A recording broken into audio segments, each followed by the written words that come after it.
V petek 13. septembra je ob 18:30 potekal podpis pisma o nameri med direktorjem Slovenskega filmskega centra Jožkom Rutarjem in generalnim direktorjem Radiotelevizije Slovenija Markom Filijem.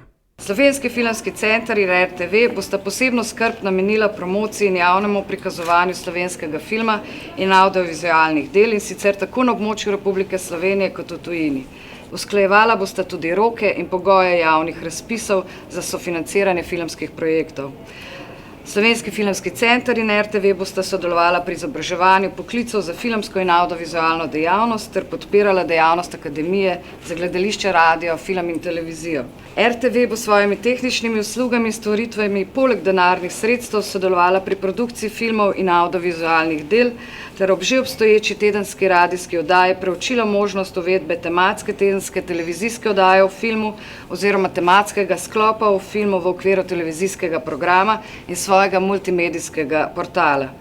Slovenski filmski center in RTV bosta aktivno sodelovala pri digitalizaciji slovenskih filmov in slovenske filmske dediščine. Mislim, da se to pismo podpisuje povsem iskreno, s dobrimi nameni in verjamem, da bomo v naslednjih letih lahko vsi skupaj priča eni zelo pozitivni slovenski filmski zgodbi.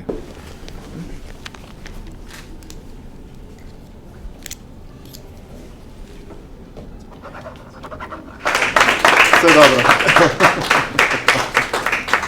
Obstaja interes pri Slovenskem filmskem centru kot pri Radioteleviziji Slovenija, da se začnejo in pospešeno urejujejo vsa odprta vprašanja in da se iščejo skupne sinergije delovanja in razvoja oziroma za korake za razvoj nacionalne kinematografije.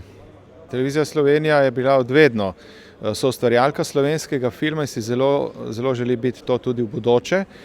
Z zakonom o filmskem centru smo dobili tudi nekatere formalne obveze, ki jih tudi zdaj spoštujemo.